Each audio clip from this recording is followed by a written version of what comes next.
Hello दोस्तों, मेरा नाम है महेश और आप देख रहे हैं ऑलवेज लर्निंग चैनल। इस वीडियो में आपको 21 क्वेश्चन बायोलॉजी के कराए जाएंगे जो आगामी परीक्षा में पूछने योग्य हैं, बहुत ही महत्वपूर्ण हैं और आपको ट्रिक के माध्यम से कर दिए जाएंगे। आपको क्या करना है, आपको 2 या 3 क्वेश्चन खुद याद करने हैं, उनसे रिलेट करा कर मैं याद करा दूंगा। ज़्यादा डिफिकल्ट ट्रिक नहीं बनाई है हमने। तो आप देखते हैं पहला क्वेश्चन, जीव विज्ञान शब्द का प्रयोग सर्वप्रथम किसने किया। ये क्वेश्चन आपको खुद याद करना है, इसलिए मैंने आंसर आपको दिखा दिया है। तो ये हो गया लेमाथोरा ट्रेविरेनस। क्वेश्चन नंबर 2, जीव विज्ञान के जनक के नाम से जाने जाते हैं अरस्तु, डार्विन, लेमा, फुर्किंजे। तो आपको पता होगा ये क्वेश्चन, अरस्तु जी हैं इसके। और आपको इसी से रिलेटेड एक क्वेश्चन और याद कराता हूँ, जीव विज्ञान और जंतु विज्ञान, इनके पिता दोनों सेम हैं, वो कौन है, अरस्तु जी। शुरू करते हैं तीसरा क्वेश्चन, वनस्पति शास्त्र का जनक कौन है। इसकी ट्रिक बताता हूँ मैं। वनस्पति मतलब पेड़ पौधे और थियोफ्रास्ट मतलब फास्ट। जब भी वनस्पति और थियोफ्रास्ट जब देखो तो आपके मन में एक विचार आना चाहिए, थियोफ्रास्ट से फास्ट, के पेड़ पौधे बहुत ही फास्ट काटे जा रहे हैं। तो इसका आंसर हो जाएगा थियोफ्रास्ट। चिकित्सा शास्त्र का जनक किसे कहा जाता है। अरस्तु, थियोफ्रास्ट, हिप्पोक्रेट्स, गैलन। ये एक और आपको याद करना है, फिर आपको याद नहीं करना पड़ेगा। इसका आंसर हो जाएगा हिप्पोक्रेट्स। अब हिप्पोक्रेट्स से जितने भी और क्वेश्चन आएंगे वो आपको यहाँ से याद करा दूंगा मैं। जंतु विज्ञान के जनक कहलाते हैं, पहले बता चुका हूँ आपको, जंतु विज्ञान और जीव विज्ञान दोनों के पिता सेम हैं और वो कौन है, अरस्तु जी। बॉटनी शब्द की उत्पत्ति किस भाषा के शब्द से हुई है। फ्रेंच, लैटिन, पुर्तगाली, ग्रीक। 90% तो ग्रीक भाषा से ही उत्पन्न हुए हैं जितने भी शब्द हुए हैं, तो आपको यहाँ से याद हो जाएगा, ग्रीक। हिस्टोरिया प्लांटूरम पुस्तक के लेखक कौन है। प्लांटूरम से आपको याद आ रहा होगा प्लांट, और प्लांट मतलब वनस्पति, और वनस्पति बहुत ही फास्ट काटी जा रही हैं, पेड़ पौधे बहुत ही फास्ट काटे जा रहे हैं। तो इसका इसका आंसर हो जाएगा थियोफ्रास्ट, थियोफ्रास्ट से फास्ट।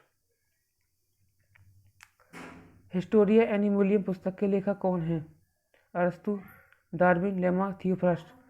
हिस्टोरिया एनिमोलियम से आपको याद आ रहा होगा एनिमल, एनिमल जंतु विज्ञान, और जंतु विज्ञान के लेखक कौन है, ये जंतु विज्ञान के जनक कौन है, वो है तुम्हारे अरस्तु। चिकित्सा शास्त्र के विद्यार्थियों को किसकी शपथ दिलाई जाती है। चिकित्सा शास्त्र मतलब उन्हीं की शपथ दिलाई जाएगी जिन्होंने इनकी खोज की होगी। तो और चिकित्सा शास्त्र के जनक कौन है, वो है तुम्हारे हिप्पोक्रेट्स।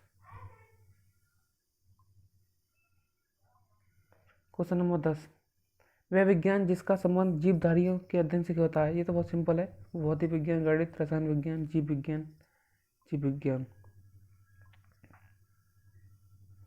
फाइकोलॉजी में अध्ययन किया जाता है, इसकी मैं ट्रिक बताता हूँ आपको। आपको याद रखना है फलों पर बाल, मतलब फाइकोलॉजी से फल और बाल से शैवाल। जो कीवी वगैरह आपने खाई होगी उस पर बाल होंगे छोटे छोटे, तो वहाँ से याद रख सकते हैं फलों पर बाल। तो फलों पर बाल होते हैं मतलब फलों पर शैवाल या फलों पर बाल। तो इससे आपको याद हो गया होगा, जब भी आप फाइकोलॉजी देखो शैवाल आपके मन में आ जाएगा। पर्यावरण का अध्ययन जीव विज्ञान की किस शाखा के अंतर्गत किया जाता है। इसके बारे में बता दूं मैं, जो पर्यावरण का अध्ययन या पर्यावरण और जो जीवधारियों, इन दोनों में क्या संबंध है, वो क्या कौन सा विज्ञान कहलाता है, वो कहलाता है इकोलॉजी या पारिस्थितिकी। तो इसका आंसर हो जाएगा पारिस्थितिकी। फूलों के संबंधित विज्ञान को क्या कहते हैं। फूलों से आपको याद रखना है, फूल को इंग्लिश में कहते हैं फ्लोर, और फ्लोर से हो गया फ्लोरिकल्चर। तो इसका आंसर हो जाएगा बी, फ्लोरिकल्चर। डेंटोलॉजी का संबंध है, डेंटोलॉजी से आपके मन में आ रहा होगा डैंड्रफ, या एक ट्रिक मान सकते हैं इसको। हमारे शरीर में डैंड्रफ कहाँ होता है, बालों में होता है, और घर वाले जब बड़े बड़े बाल हो जाते हैं तो कहते हैं ये झाड़ियाँ क्यों नहीं कटवाता। तो बस यही ट्रिक इसकी, डेंटोलॉजी से क्या होगा, बाल, झाड़ियाँ। तो बस इसका आंसर हो जाएगा झाड़ियों का। जब भी आप डेंटोलॉजी देखोगे तो आपके मन में झाड़ियाँ जरूर आ जाएंगी। जीवाश्म वनस्पति विज्ञान में अध्ययन किया जाता है, इसका सिंपल ही है, वनस्पति विज्ञान, जीवाश्म वनस्पति विज्ञान में अध्ययन किया जाता है जीवाश्मों का ही। जीवों एवं वातावरण के अंतर अभिक्रिया से संबंधित जीव विज्ञान की शाखा कहलाती है। मैंने आपको पहले बता चुका हूँ, जो जीवधारी हैं और जो पर्यावरण, इनके बीच में क्या संबंध है, इनमें अंतर क्या है, या इनमें अंतर अभिक्रिया से संबंधित विज्ञान क्या कहलाता है, वो कहलाता है इकोलॉजी है, पारिस्थितिकी। ये आपको हो गया पारिस्थितिकी।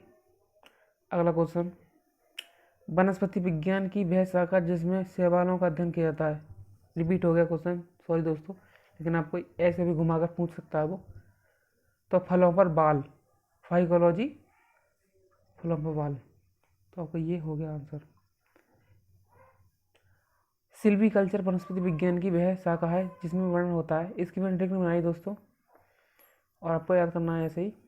तो इसमें क्या है, वन के विकास में संबंध में जो वन पेड़ पौधे और लगाएं, या वन को बढ़ाया जाए, वन को संरक्षित कैसे किया जाए, इसका जो अध्ययन होता है वो सिल्वीकल्चर कहलाता है।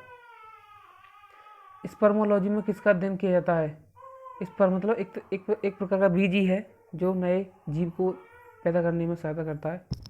तो स्पर्म क्या है, एक तरह का बीज है, तो आंसर हो गया बीज।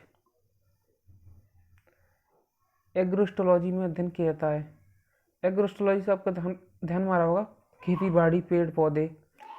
तो इसमें क्या, किसका अध्ययन किया जाना चाहिए, फसलों का। एग्रो से आपको याद आना चाहिए खेत, और खेत क्या, किसानों पर।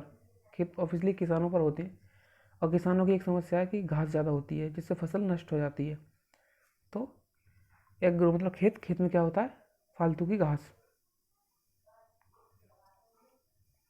पीडोलॉजी में अध्ययन किया जाता है पादप रोगों का, भूमि का, प्रदूषण का, या चट्टानों का। पीडोलॉजी हमारे यहाँ कहा है, जो चोर उचक्के होते हैं उनको कहते हैं इन्हें खेतों में भगा भगा के पीटो।